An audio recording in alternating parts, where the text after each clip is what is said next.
Hi అండి. ఈరోజు video వచ్చేసి మనము 2 బైట్ బ్లౌజ్‌కి లైనింగ్ ఏసి ఎలా స్టిచ్ చేసామో, ఎలా కట్ చేసామో చూపిస్తున్నానండి. సో, అదే విధంగా మీకు 2 బైట్ బ్లౌజ్‌కి పైపింగ్ గూడంగా ఎలా స్టిచ్ చేయాలో కూడంగా చూపిస్తున్నానండి. మీరు ఎక్కడ చూసుండరండి. ఇది 2 బైట్ బ్లౌజ్‌కి పైపింగ్ ఎయడము. సో, నేనైతే చూపిస్తున్నాను. చూడండి చాలామందైతే 2 బైట్ బ్లౌజ్ నార్మల్‌గానే స్టిచ్ చేపించుకుంటారు. కొంతమంది కస్టమర్స్ అయితే ఏంటంటే సో, 2 బైట్ బ్లౌజ్‌కి ఇలా గూడంగా స్టిచ్ చేసుకుంటారండి లైనింగ్ ఏసి. సో, ఈ కస్టమర్ అయితే మనకొచ్చేసి పైపింగ్ గూడంగా చేయమన్నారండి బ్లౌజ్‌కి. సో, మనమైతే ఇక్కడ పైపింగ్ గూడంగా స్టిచ్ చేసాము. సో, ఇప్పుడైతే వచ్చేసి కట్స్ పెట్టుకోవాలండి.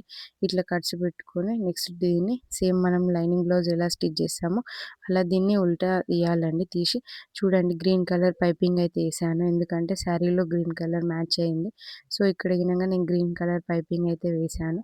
సైడ్స్ గినంగా స్టిచ్ చేసి ఎక్స్ట్రా క్లాత్ అంతా రిమూవ్ చేసేయాలండి. ఇదే అండి. చూసారు గదా! ఎప్పుడైనా చూసారా మీరు ఇలా 2 బైట్ బ్లౌజ్‌కి లైనింగ్ స్టిచ్ చేయడం? సో, నేనైతే చూయించానండి. ప్లీజ్ అండి ఈ వీడియో మొత్తం చూడండి. ఎలా ఉందో ఏంటి అనేది. ఇంకా మీకేమైనా కావాలంటే చెప్పండి.